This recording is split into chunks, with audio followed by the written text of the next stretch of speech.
In the summer of 1998, deep within the Arklay Mountains, something went terribly wrong. The Spencer Mansion, a Gothic structure hidden beneath centuries-old trees, became the epicenter of a biological catastrophe that would reshape our understanding of horror itself. But before we can understand what happened in those final days, before we can comprehend the outbreak that transformed trained military animals into ravenous predators, we must first understand what these creatures were, how they came to be, and why they behaved the way they did.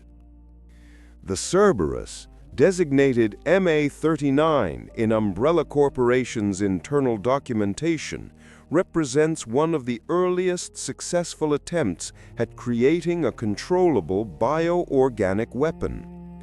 These were not random victims of viral exposure, not accidental casualties of scientific hubris. These were purpose-built weapons, carefully engineered through years of research and countless iterations. The name itself carries weight, borrowed from Greek mythology's three-headed guardian of the underworld, suggesting both the creature's ferocity and Umbrella's grandiose vision of their bioweapons program. To understand the Cerberus, we must first understand the selection process. Why Doberman pinschers? The answer lies in decades of military and law enforcement research into canine behavior and capability. Dobermans were specifically chosen for the Cerberus project due to traits that made them ideal military service animals long before the T-virus was ever considered. These dogs possessed natural aggression that could be channeled and controlled, physical strength that exceeded many other breeds, intelligence sufficient to follow complex commands, and perhaps most importantly, an existing framework of military training protocols that Umbrella researchers could build upon. The Cerberus project began in the early 1980s as the beta strain of the T-virus was being developed at the Arklay laboratory. William Birkin, who would later become infamous for the G-virus, was instrumental in shifting Umbrella's bioweapons research away from creating viral agents with purely fatal effects toward developing organisms that could be controlled and deployed tactically.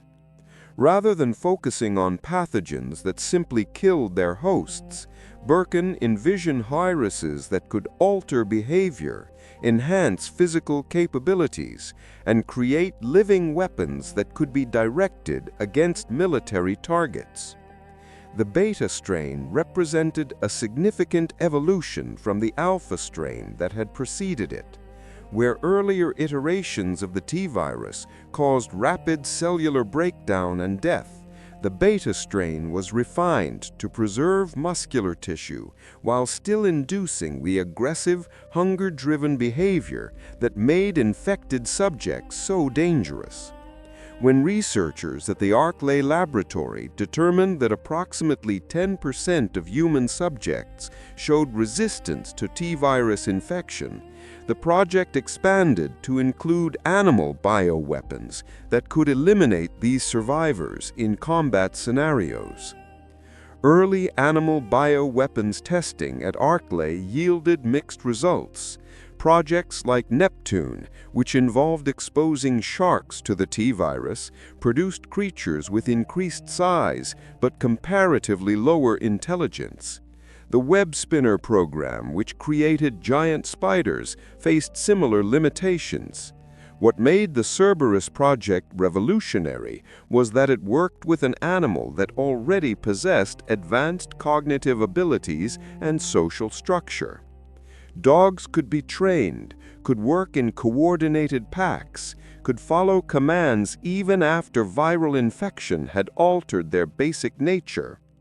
The infection process itself was methodical and controlled. Rather than allowing random exposure, Umbrella researchers administered the beta strain directly to carefully selected Doberman subjects. These were not pets or strays, but military-trained animals that had already demonstrated the ability to follow complex commands and work alongside human handlers. The virus was introduced in controlled doses, monitored constantly to achieve the optimal balance between enhancement and degradation. What the T-virus did to these animals was both horrifying and, from Umbrella's perspective, remarkably effective. The most visible effect was severe epidermal necrosis, the sloughing away of skin and fur that left exposed muscle tissue and partially visible skeletal structure. This was not merely cosmetic horror, it was evidence of the virus's aggressive cellular modification. The T-virus rewrites DNA at the most fundamental level, forcing rapid mutation and tissue restructuring. In most organisms, this process results in death within hours. In the carefully monitored Cerberus subjects, the process was controlled, suspended at a point where the organism remained functional. Beneath the decaying exterior, however, the changes ran deeper and more purposeful. Muscular tissue, while surrounded by rotting flesh, remained largely intact and was actually enhanced by the viral infection. The T-virus triggered a dramatic increase in muscle mass and density, granting infected specimens strength far exceeding their pre-infection capabilities. A Cerberus could tear through wooden doors, could leap distances that would be impossible for uninfected dogs, could bite with force sufficient to crush bone. The neurological effects were perhaps most significant from a tactical standpoint. The T-virus induced profound changes in brain chemistry and structure, heightening aggression to pathological levels while simultaneously stripping away inhibitions and fear responses. A Cerberus felt no hesitation, no self-preservation instinct that might cause it to retreat from danger. The constant hunger that plagued T-virus-infected organisms drove the Cerberus to attack any living thing it encountered, making it a relentless predator. Yet, despite these radical alterations, Cerberus specimens retained critical cognitive functions. They could still follow basic commands if properly trained before infection. They retained pack behavior, working together to bring down larger prey. They could learn, could adapt to their environment, could remember locations and patterns. This combination of enhanced physical capabilities, heightened aggression, and retained intelligence made the Cerberus one of Umbrella's most successful early bioweapon designs. The cost-effectiveness also played a crucial role in the project's success. Unlike the Hunter program, which required complex genetic manipulation and expensive tissue engineering, Cerberus specimens could be produced relatively cheaply by infecting existing animals. Once the initial prototype demonstrated viability, subsequent Cerberus units were created through cloning, ensuring consistency while keeping production costs manageable. From Umbrella's corporate perspective, this was an ideal bioweapon: effective, reproducible, and affordable. The Arklay laboratory conducted extensive testing of Cerberus specimens in the mansion's courtyard throughout the 1980s and 1990s. These were not simple exposure experiments, but comprehensive evaluations of the creature's capabilities in various scenarios. How well could they track prey through dense forest? How effectively could they work as a pack? How did they respond to different commands and stimuli? What were their limitations, and how could these be addressed in future iterations? Umbrella's trainers worked with infected Cerberus specimens using modified versions of traditional military dog training protocols. The animals were taught to respond to specific commands, to attack designated targets, to hold positions, to pursue fleeing subjects. The fact that this training remained effective even after infection was remarkable and suggested possibilities for future bioweapon development. If cognitive function could be preserved even as the body was radically altered, what other modifications might be possible? But there were limitations and concerns. The excessive aggressiveness that made Cerberus units so dangerous also made them difficult to control. These were not guard dogs that could be called off with a simple command. The constant hunger, the altered brain chemistry, the viral corruption of their basic nature meant that Cerberus specimens were always one step away from turning on their handlers. Numerous incidents during training resulted in injuries to Umbrella personnel, though these were carefully documented and swept under layers of corporate secrecy. More concerning from a long-term perspective was the progressive degeneration that all T-virus-infected organisms experienced. Brain function slowly deteriorated over time, much like human zombies. The longer a Cerberus lived, the less trainable it became, the less responsive to commands, the more purely driven by hunger and aggression. Additionally, the necrotic damage to sensory organs progressed continuously. Eyesight degraded until many older Cerberus specimens were functionally blind, compensating with heightened hearing and sense of smell, but limiting their effectiveness in complex tactical situations. In May 1998, everything changed. The catalyst was not a simple accident, not a random equipment failure or researcher error. The outbreak that consumed the Arclay laboratory was orchestrated by the Queen Leech, a creature that had bonded with the DNA of James Marcus, a former Umbrella researcher who had been assassinated a decade earlier. This entity, believing itself to be Marcus reborn, had spent years developing human-level consciousness and planning revenge against the organization that had murdered its host. The Queen Leech contaminated the laboratory's water supply with an epsilon strain of the T-virus, an airborne variant that spread rapidly through the facility's ventilation systems. On May 11, 1998, personnel at the Arclay laboratory began falling victim to the infection. The descent into chaos was not instantaneous, but stretched over weeks as researchers realized what was happening, as containment procedures failed, as the social structure within the facility collapsed under the weight of fear and infection. The Cerberus specimens were housed in special containment areas accessible from the mansion's courtyard. These were not cages or simple pens, but purpose-built facilities designed to house dangerous bioweapons. Multiple redundant security measures, automated feeding systems, barriers that could withstand significant physical force. But these systems required maintenance, required human oversight, required operators who were alive and sane.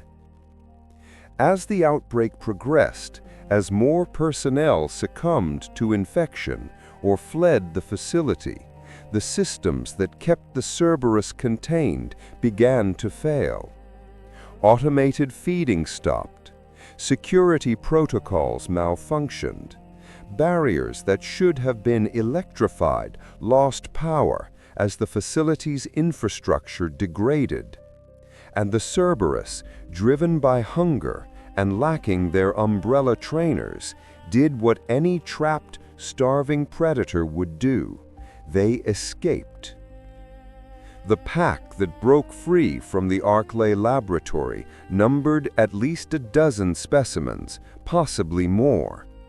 Without their handlers, without the training regimen that had given structure to their violent impulses, they became purely feral.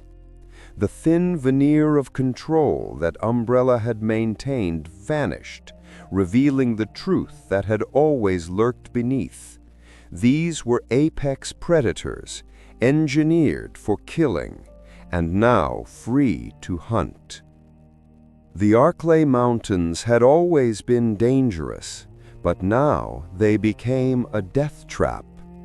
Hikers who had been warned about wild animals and treacherous terrain found themselves facing something far worse. The Cerberus pack ranged through Raccoon Forest, attacking anyone they encountered. Campsites were destroyed, trails became hunting grounds, and people simply vanished into the woods. The Raccoon City Police Department began receiving reports of bizarre animal attacks, of sounds in the forest that didn't match any known wildlife, of evidence suggesting pack behavior from creatures that couldn't be identified. By late June 1998, at least 20 civilians had been killed in the Arklay Mountains. 7 tourists, 13 local residents from 4 different households. Bodies were found partially consumed, torn apart with a savagery that suggested multiple attackers working in coordination. Bite marks didn't match any native species. The pattern of attack suggested intelligence, strategy, and complete disregard for human weapons or deterrence. The Special Tactics and Rescue Service, STARS, Raccoon City's elite police unit, was mobilized to investigate. On July 23, 1998, STARS Bravo team was dispatched into the mountains to search for the source of the murders. Within hours, contact was lost. On July 24th, Alpha Team followed, led by Captain Albert Wesker, who was secretly an Umbrella agent tasked with guiding STARS into the mansion for field testing purposes. The initial encounter occurred shortly after Alpha Team landed their helicopter. Joseph Frost, a member of Alpha Team, was suddenly attacked by multiple Cerberus specimens emerging from the darkness. The attack was coordinated, swift, and overwhelming. Frost was torn apart before his teammates could respond effectively, his body left unrecognizable in a matter of seconds. The surviving members of Alpha Team fled toward the only shelter visible, the Spencer Mansion. They thought they were seeking refuge. In reality, they were walking into a carefully orchestrated trap. Wesker's orders from Umbrella were clear. Lead STARS into the mansion. Observe how effectively the various bioweapons eliminated trained combatants.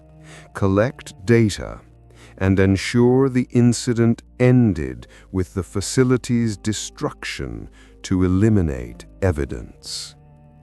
The Cerberus pack served their purpose perfectly, driving the survivors into the mansion where even greater horrors awaited. But here is where our central question begins to take shape. The Cerberus didn't simply attack and devour everything in their path.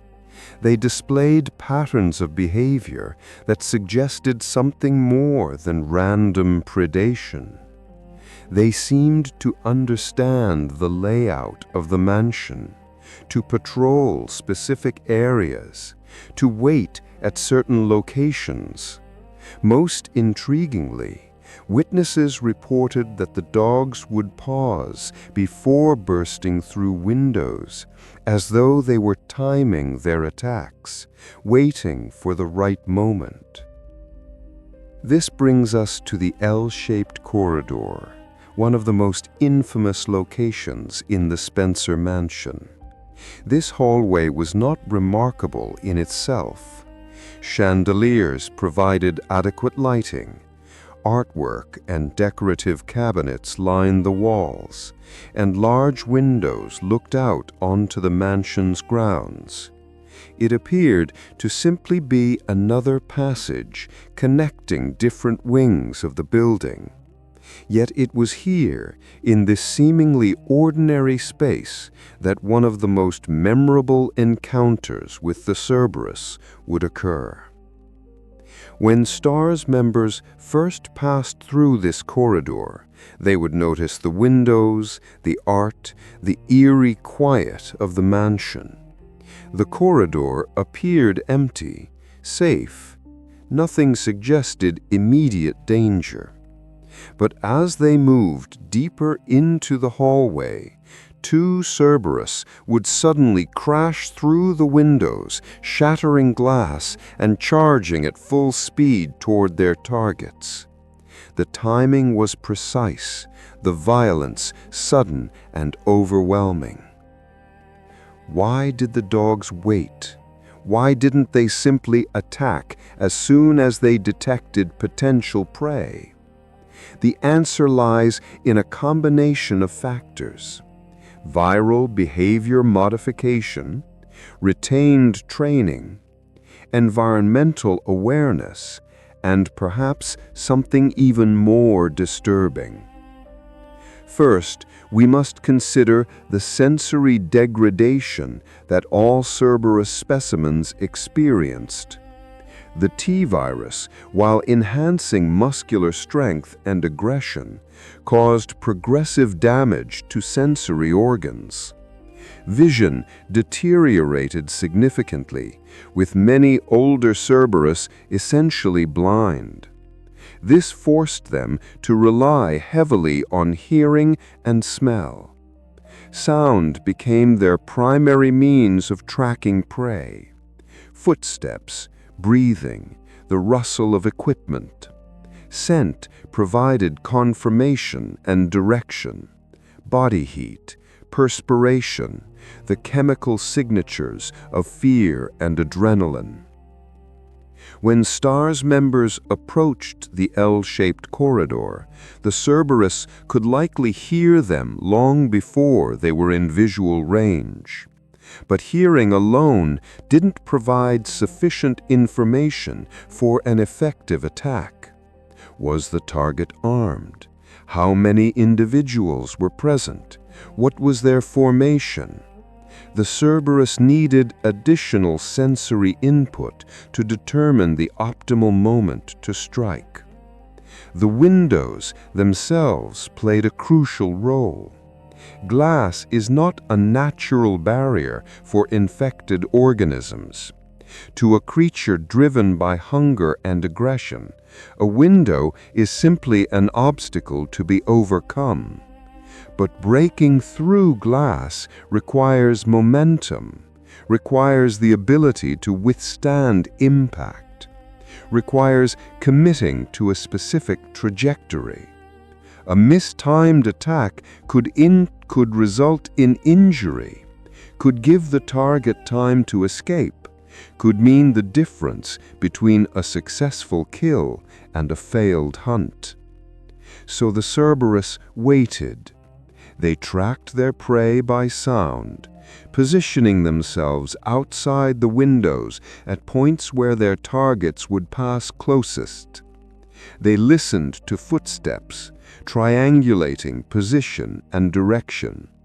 They smelled the air, detecting the number of potential targets, their physical condition, their emotional state. And when the moment was right, when their target was committed to a path with limited escape routes, the Cerberus launched their attack. But there's another factor, one that suggests these creatures retained more of their training than Umbrella might have realized.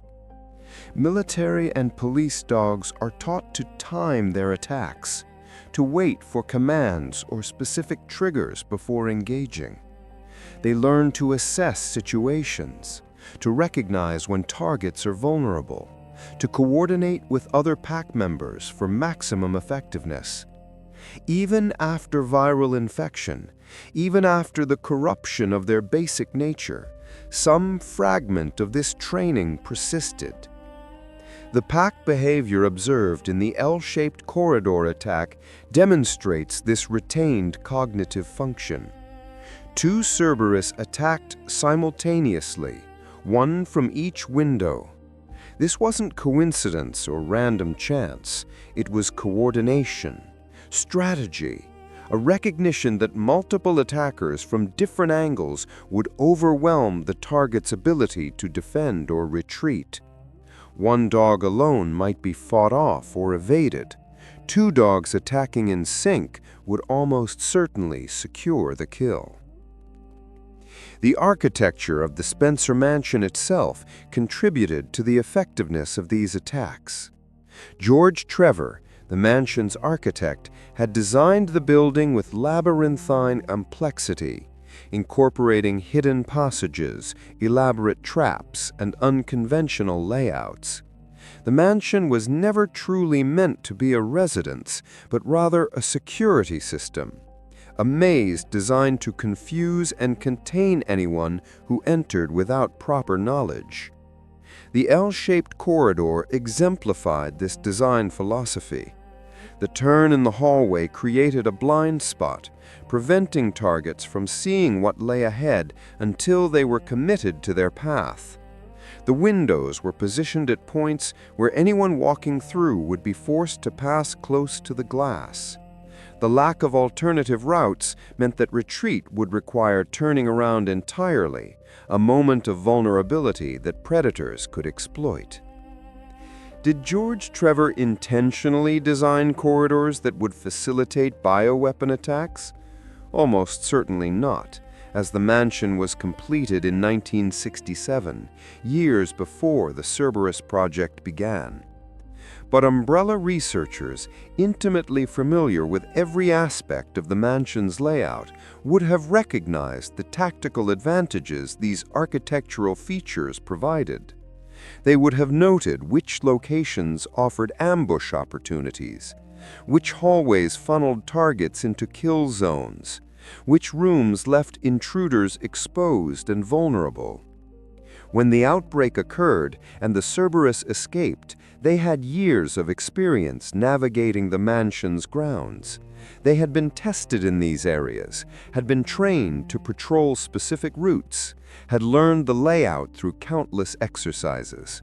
This knowledge didn't vanish with viral infection. If anything, the heightened predatory instincts granted by the T-virus made them even more effective at exploiting the mansion's geography. Consider what it must have felt like from the perspective of someone walking through that corridor. You've just survived a terrifying helicopter crash, watched a team member torn apart by monsters, fled into a mysterious mansion. You're armed but conserving ammunition, aware that you might need every bullet to survive. The mansion is eerily quiet, filled with evidence of violence, but no clear indication of immediate danger. You enter the L-shaped corridor. It's well lit, decorated with art and furniture that suggest wealth and culture. The windows show darkness outside, the night pressing against the glass. You hear nothing but your own footsteps, your own breathing. You're focused on what might lie ahead, on the turn in the corridor that you can't quite see around. And then, shattering the silence, an explosion of breaking glass. A twisted, rotting horror of exposed muscle and bared teeth comes hurtling through the window directly at you. Your training takes over. You raise your weapon, but before you can fire, a second impact, another window shattering, another creature launching itself into the corridor. They're fast, impossibly fast, and they're working together, cutting off escape routes, forcing you to fight or die. This was the genius of the Cerberus as a bioweapon, and the tactical reality of the outbreak. These weren't mindless zombies stumbling forward. These were coordinated predators that understood their environment, that used strategy and timing, that killed with terrifying efficiency. The pause before the window attack wasn't hesitation or random delay. It was calculation, predatory patience, the moment between spotting prey and striking for the kill. In the original 1996 release of Resident Evil, the corridor encounter was scripted to occur the first time a player passed through that specific area. The game's designers understood the psychological impact of the unexpected, the power of subverting player expectations. Up to that point, most threats in the mansion had been zombies, slow, predictable, dangerous primarily in groups or confined spaces. The Cerberus broke this pattern entirely, introducing speed, aggression, and environmental interaction that caught players completely off guard. The timing of the attack was carefully calculated from a game design perspective as well. The corridor appeared safe, encouraging players to lower their guard. The distance from the entrance to the point where the dogs burst through was calculated to ensure players were committed to crossing the hallway, making retreat difficult. The simultaneous attack from two directions forced players to make split-second decisions about whether to fight or flee, creating panic and tension. When the 2002 remake was developed for GameCube, the designers faced an interesting challenge. The original corridor attack had become iconic, one of the most famous moments in video game history. Everyone who had played the original knew to expect dogs in that hallway. How do you surprise players who know what's coming? The solution was brilliant in its simplicity. Subvert the expectation. In the remake, when players first enter the L-shaped corridor, the windows crack slightly from impact outside. You hear the sound, see the glass spiderweb with stress fractures, but the dogs don't break through. The attack doesn't happen. Players who remembered the original would steel themselves for the encounter, tension rising as they approach the windows, and then nothing. The relief is palpable. But the designers weren't done. Later in the game, when players return to the corridor from the opposite direction, when they're no longer expecting an attack because it didn't happen the first time, that's when the Cerberus finally burst through.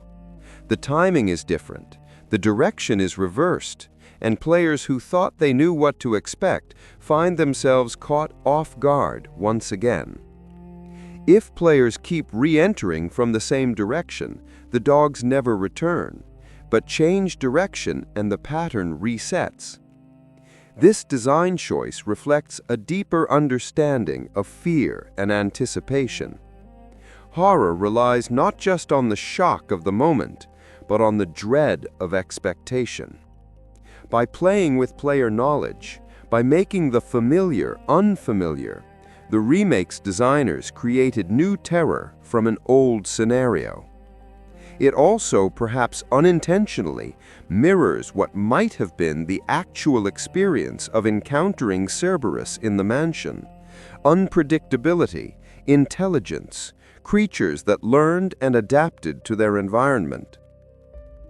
From a technical standpoint, analyzing how the corridor encounter works reveals interesting insights into game design philosophy. In the original PlayStation version, with its pre-rendered backgrounds and fixed camera angles, the Cerberus couldn't actually exist until triggered by the player's position. Behind-the-scenes footage and boundary-breaking investigations have shown that the dogs are literally spawned into the game world at the moment the attack occurs. They don't exist outside the windows waiting. They're created specifically for the encounter. This technical limitation actually enhances the horror. The dogs aren't waiting because they can't wait. They don't yet exist. But from the player's perspective, It creates the illusion of predators that have been tracking your movement, that have positioned themselves perfectly for an ambush, that strike with coordinated precision. The technology creates the experience, and the experience feels authentic, even though the underlying mechanics are quite different from what they appear. In the game's narrative, however, we can construct a different explanation. The Cerberus that attack in the L-shaped corridor are part of the pack that escaped from Arklay Laboratory. They've been patrolling the mansion grounds for weeks, possibly months. They've learned which areas see regular traffic, where prey is most likely to appear. The courtyard outside the L-shaped corridor windows would have been a familiar patrol route during their containment, a space they knew intimately. When STARS members entered the mansion, the Cerberus would have detected their presence through sound and scent. Multiple human targets, armed, moving through the building. The pack would have split up, some entering the mansion through broken doors and damaged sections, others maintaining perimeter positions outside. Communication between pack members, while no longer vocal in any traditional sense, would have continued through behavior patterns established during training and reinforced through viral modification. The Cerberus outside the windows would have tracked the STARS members' movement through the mansion by sound. The old building's floors creaked, doors closed with audible clicks. Footsteps echoed through empty rooms. Even with degraded eyesight, the dogs could build a mental map of where their prey was heading. They could predict paths, anticipate destinations, position themselves at points of intersection. The decision to wait outside the windows rather than immediately attacking reflects retained pack hunting intelligence.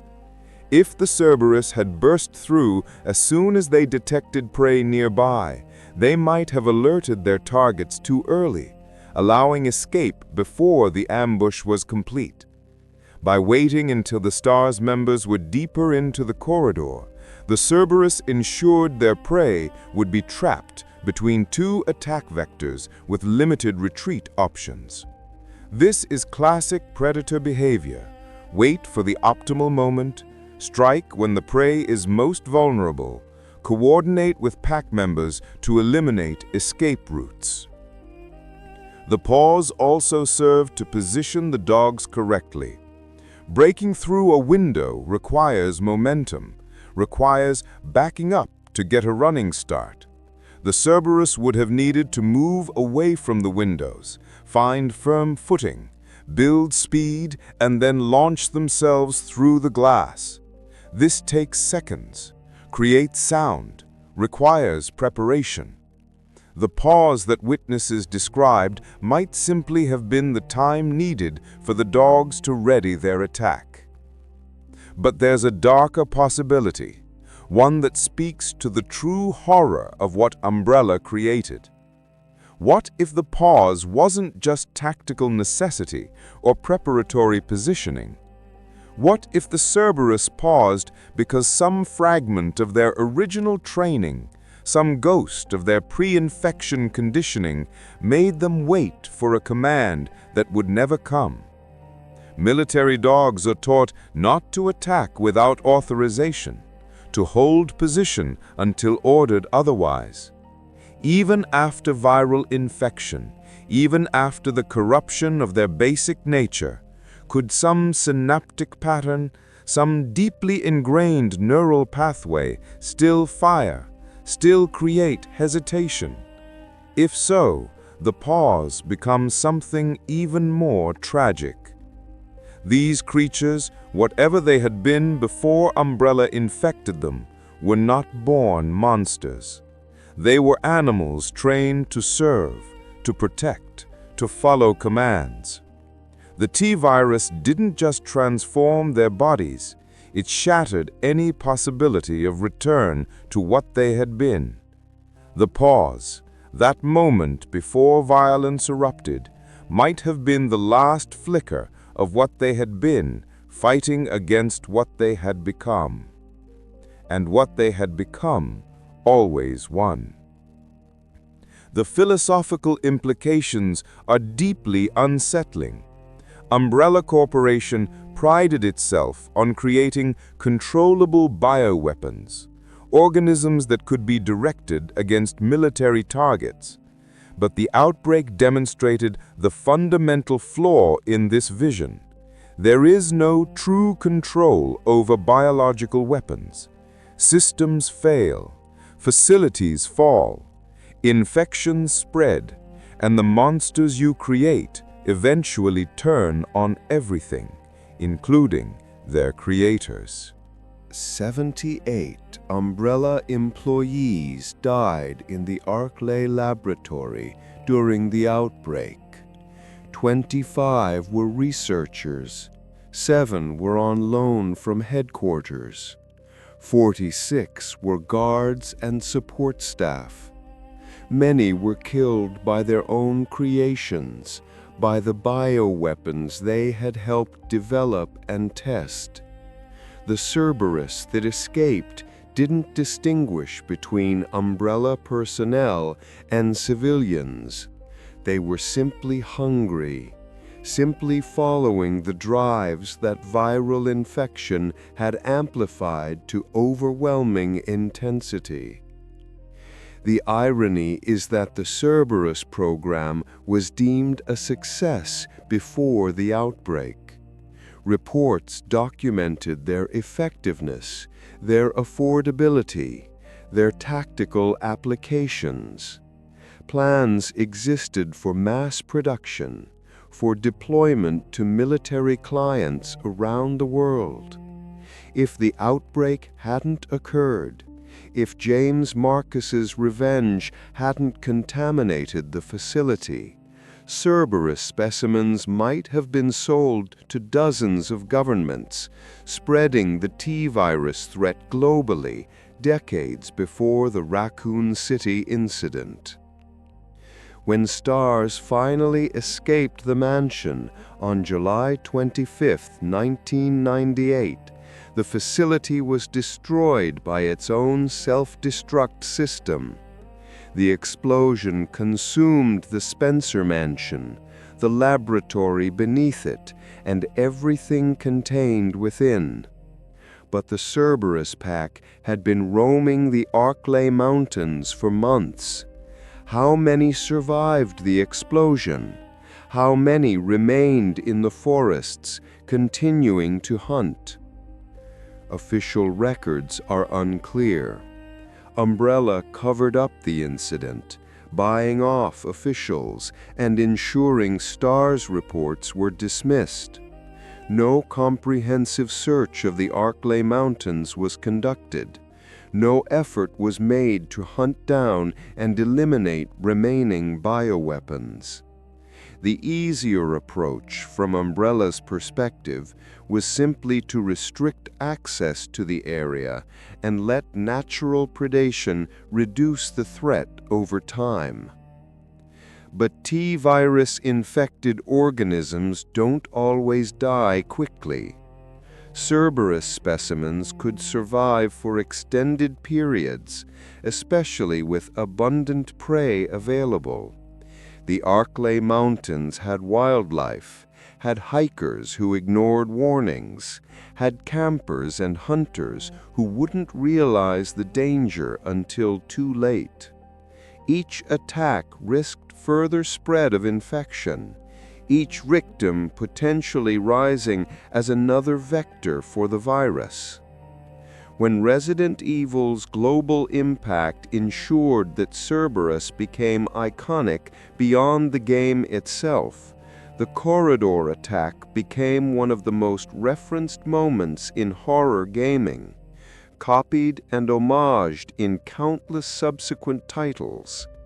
The image of decaying dog monsters bursting through windows entered popular culture, recognized even by those who had never played the games. Subsequent Resident Evil titles featured Cerberus and similar dog-type bioweapons with various modifications. Resident Evil 2 and 3 showed zombie dogs throughout Raccoon City. Resident Evil Code Veronica included zombie dogs on Rockfort Island. Resident Evil 0 revealed Cerberus specimens on the Ecliptic Express and in the management training facility. Each appearance reinforced the archetype: fast, aggressive, shocking in their sudden violence.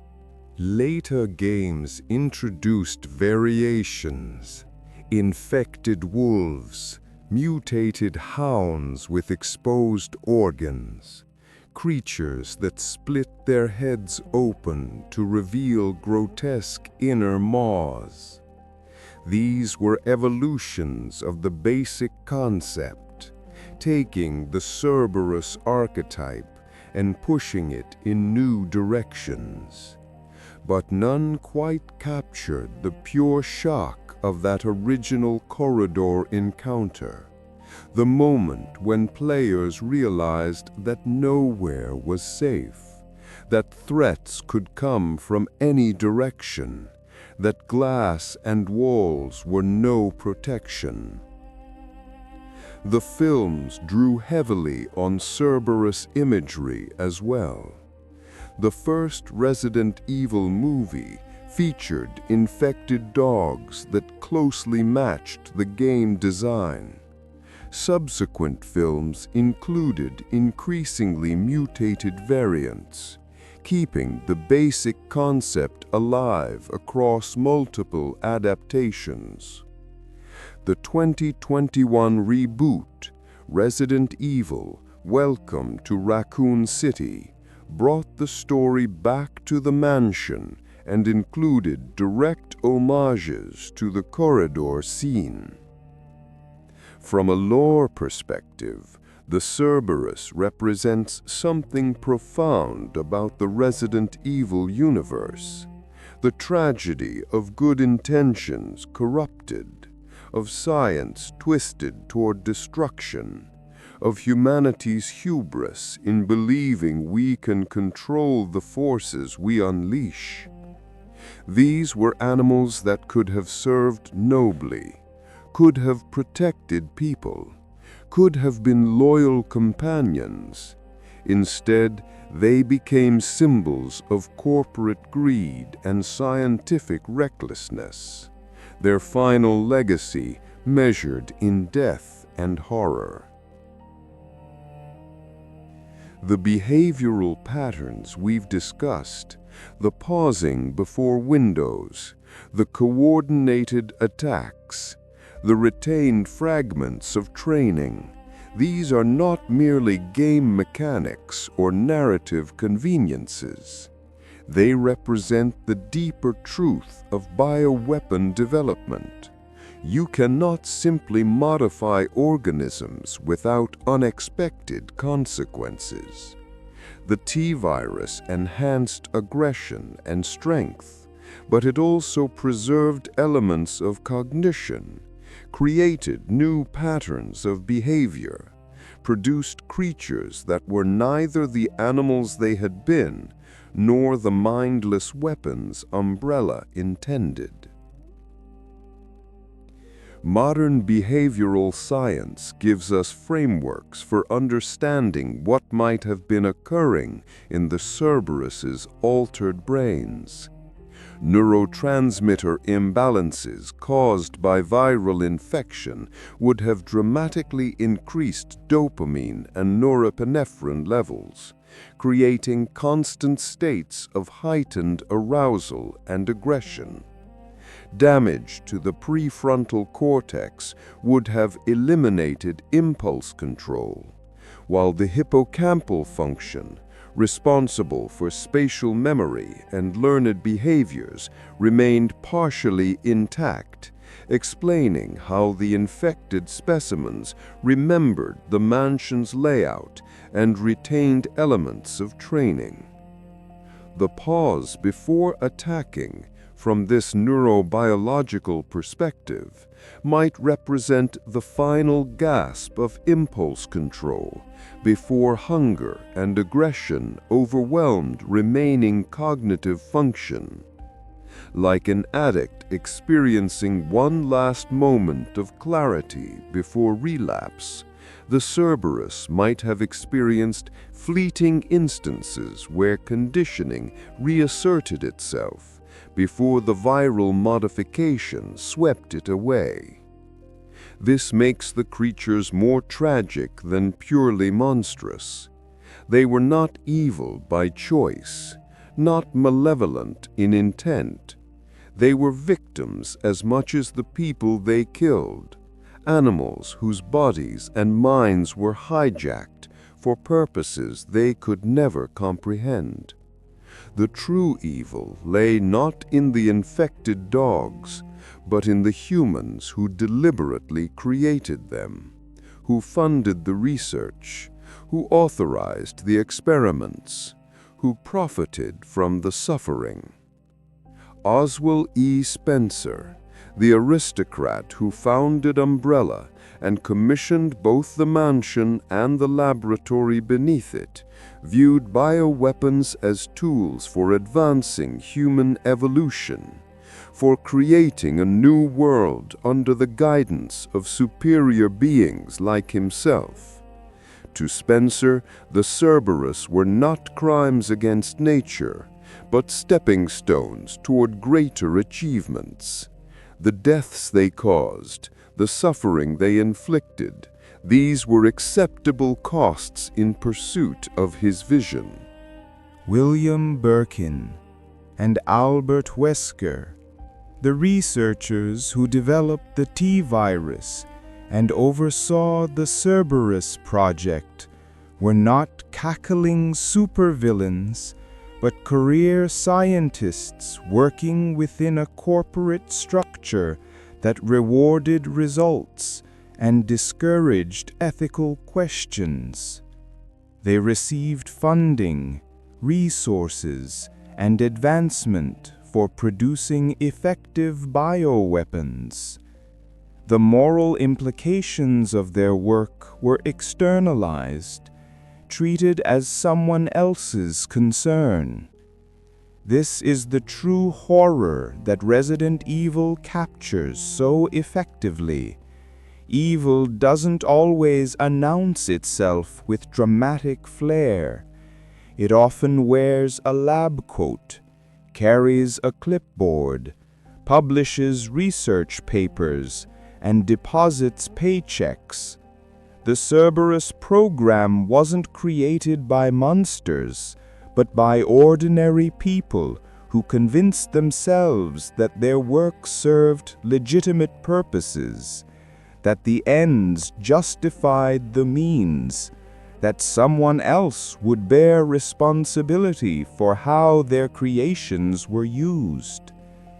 The Spencer Mansion, with its Gothic architecture and hidden laboratories, served as physical manifestation of this concealed evil, beautiful on the surface, decorated with art and culture and refinement, but built specifically to hide something rotten underneath.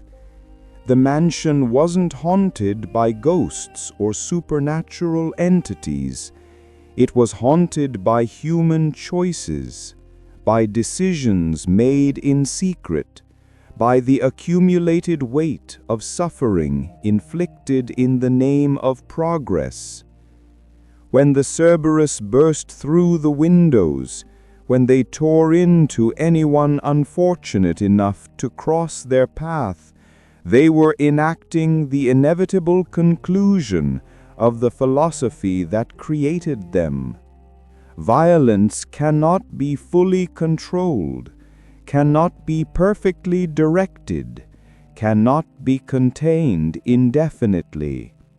The pause before the window was the last illusion of control, the final moment before chaos reasserted itself. For players experiencing the game, the Cerberus corridor attack taught fundamental lessons about survival horror as a genre. Nowhere is safe. Predictable patterns will be broken. The game will surprise you when you least expect it, and sometimes the only option is to run. These lessons carried through not just Resident Evil, but countless horror games that followed. The Cerberus corridor attack became a template, a benchmark against which other horror moments were measured. But it was more than just a scare. It was world-building, character development, thematic reinforcement, all compressed into a few seconds of interactive terror. It told players that the mansion was not abandoned, but actively dangerous, that bioweapons had escaped containment, that STARS was in over their heads.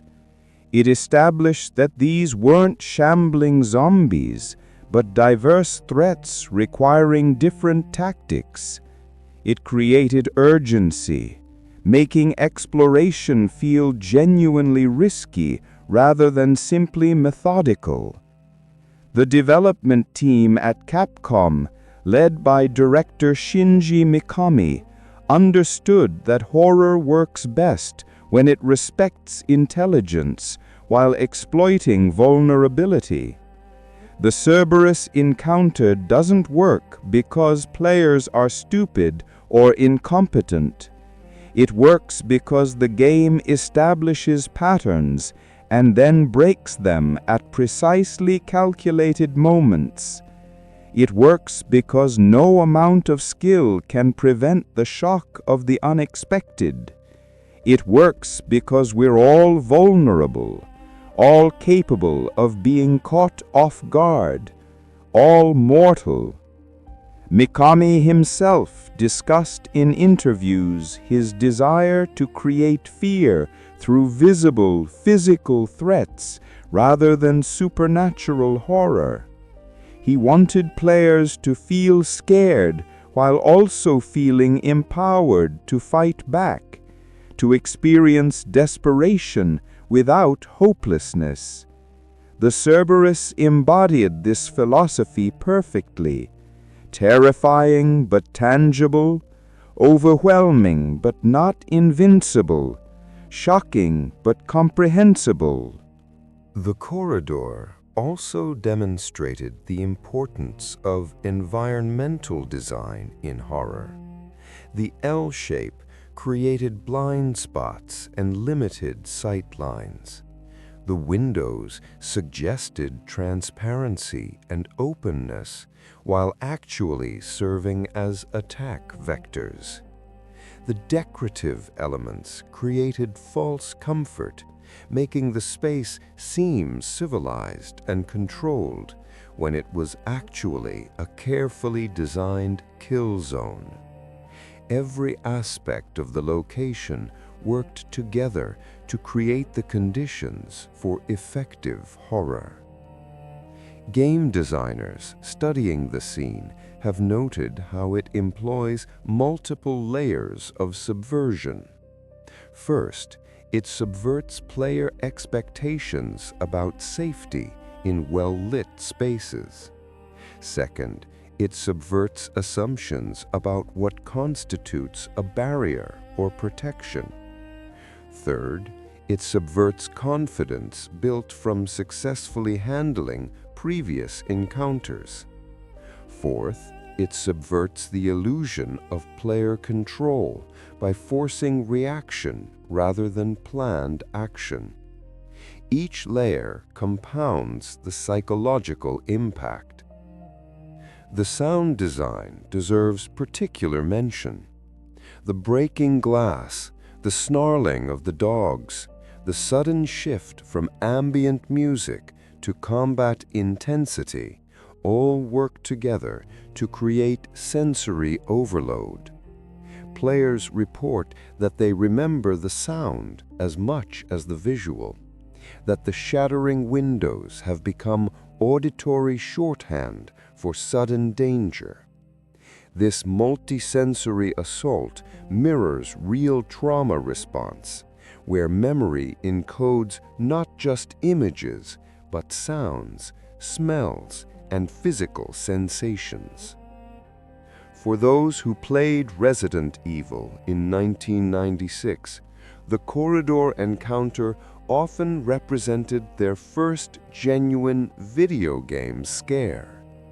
Previous horror games had been atmospheric, had created tension, but nothing had quite captured the visceral shock of the Cerberus attack. It legitimized horror gaming as capable of matching or exceeding film in its ability to frighten, to disturb, to lodge itself in memory and refuse to leave. The social aspect amplified the impact. Friends would warn each other about the hallway, but deliberately leave details vague. Just wait until you get to the corridor with the windows. This created anticipation, made players hyper-aware and jumpy, which actually enhanced the scare when it finally occurred. The shared experience of being frightened by the same moment created community bonds, in-jokes, and viral word-of-mouth marketing.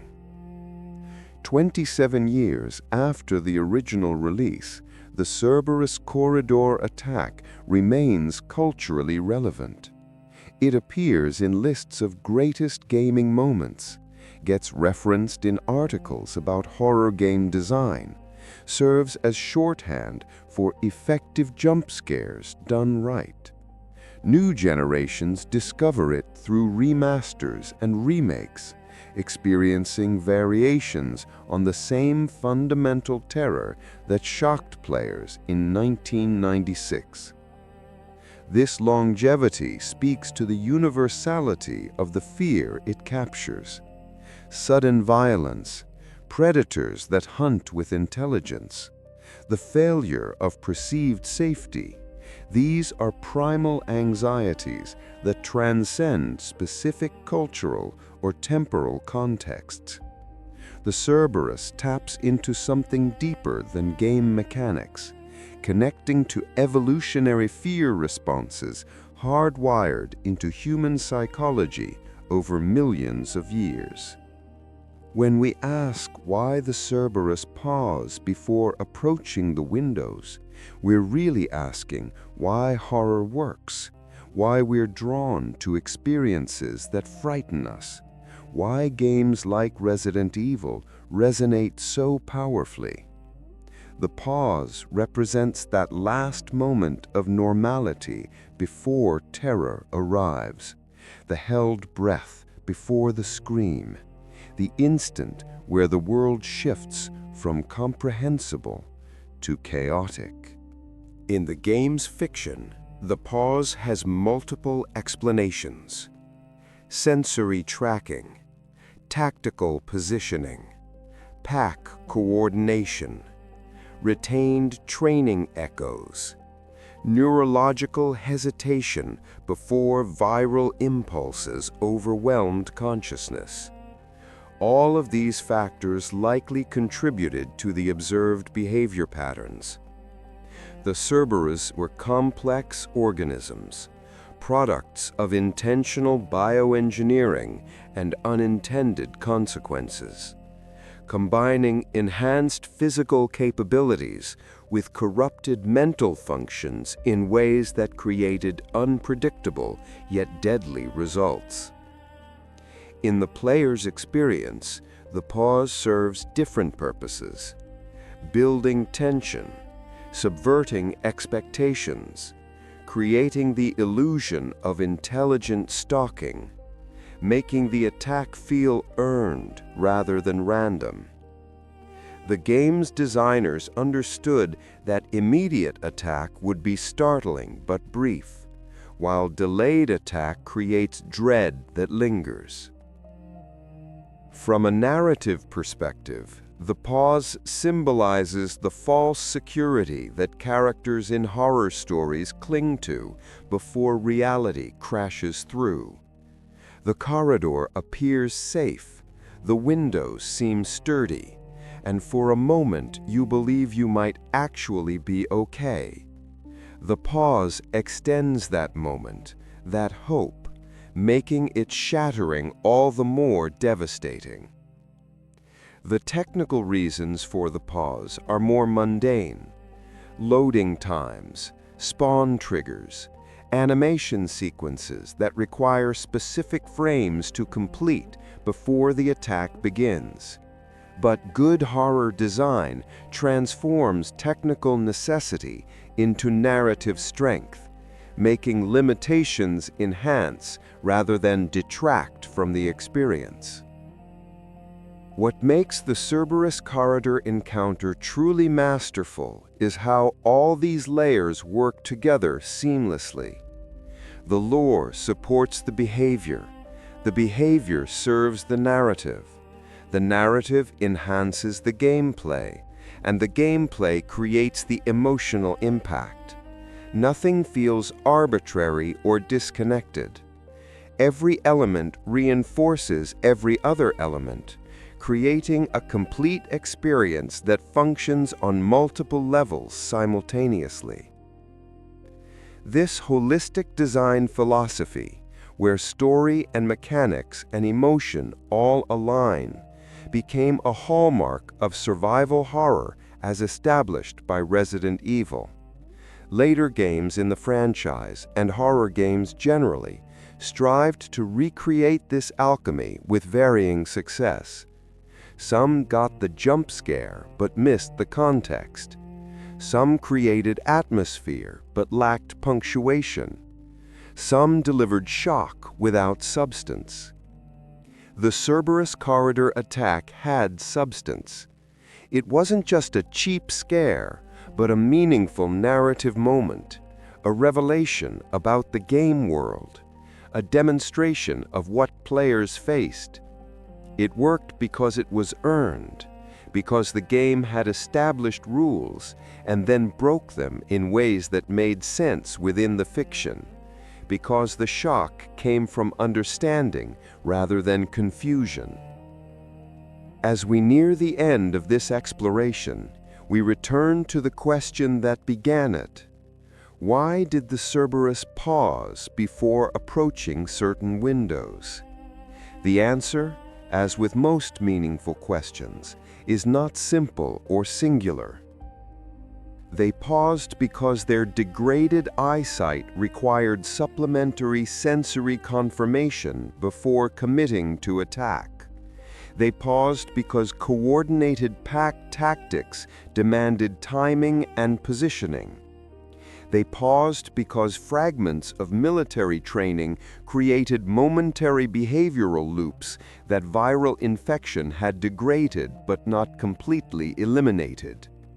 They paused because breaking through glass requires momentum that takes seconds to build. They paused because their altered neurology created brief instances where conditioning fought against corruption before inevitably losing. They paused because the game's designers needed to trigger spawn sequences and load animation data. They paused because effective horror requires pacing, requires the breath before the blow. They paused because the illusion of intelligent stalking amplifies fear beyond what random attack creates.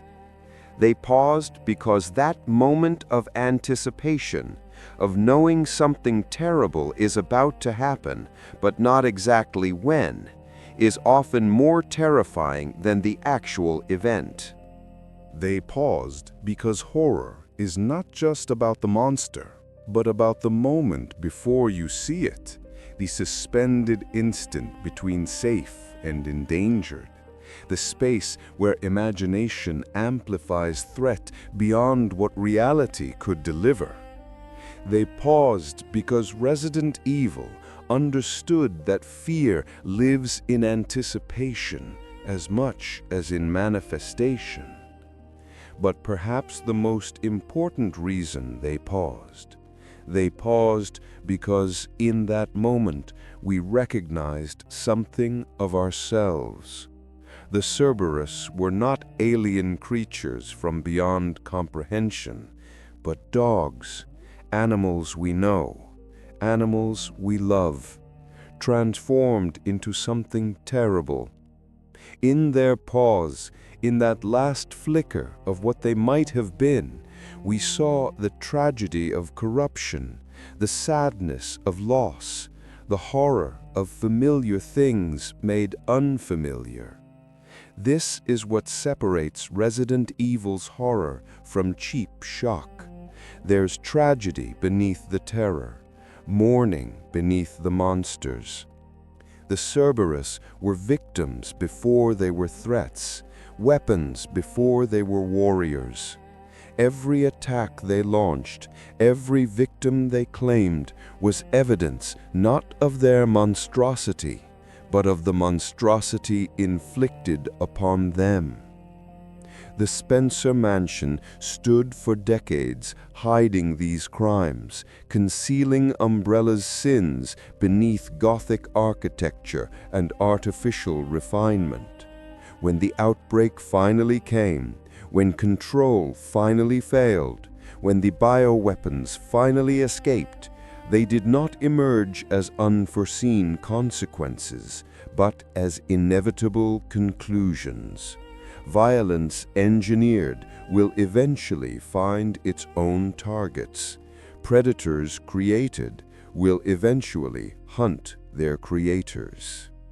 The Cerberus paused before approaching the windows, because in that pause, the last ghost of what they had been wrestled with what they had become. And every single time, the virus won, the hunger won, the corruption won, and another corridor filled with blood, another victim added to the count, another piece of evidence that Umbrella's dream of controllable bioweapons was always just a corporate fantasy masking criminal reality.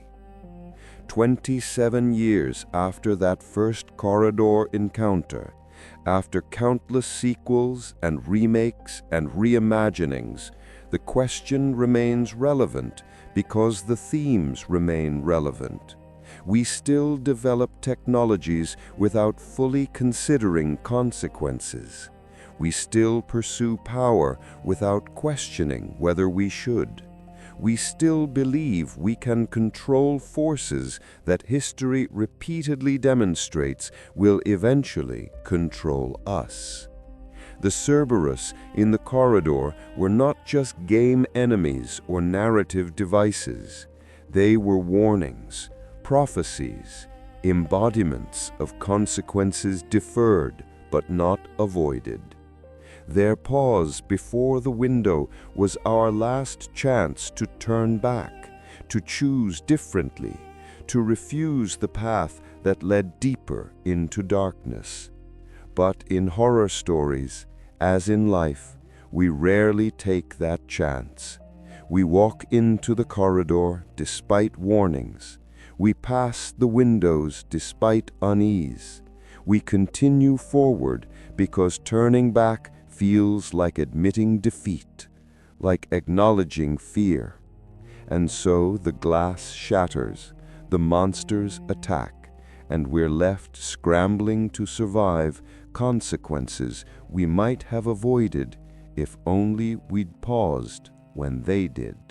The Arklay Mountains are quiet now, if they ever were again after 1998. The Spencer Mansion is rubble and memory. The Cerberus specimens that escaped are long dead, their infected corpses decayed to nothing, or consumed by scavengers who spread the infection further.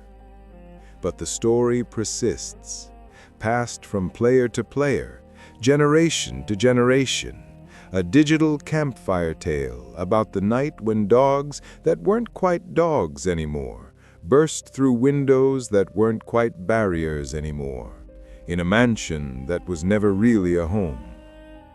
And in that story, in that moment, frozen in time and repeated across millions of playthroughs, the Cerberus still pause. They still wait outside the windows, still track their prey by sound and scent, still coordinate their attacks with pack precision.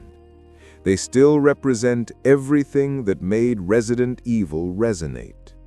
The horror of the corrupted familiar, the tragedy of good things twisted, the shock of violence erupting into false safety, the inevitability of consequences catching up exactly when you've convinced yourself you might actually be safe.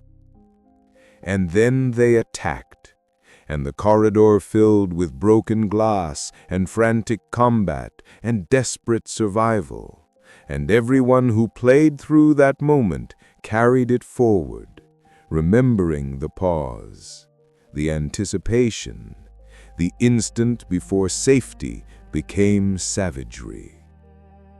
That's why, decades later, we still talk about it, still analyze it, still return to explore what it meant and why it worked. The Cerberus pause before approaching certain windows because that's where horror lives.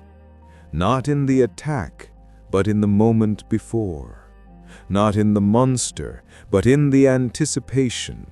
Not in the death, but in the dying. They pause because we need them to. Because without that pause, it's just sudden violence. With the pause, it becomes something more, something that lingers, something that changes how we see corridors and windows and safety itself.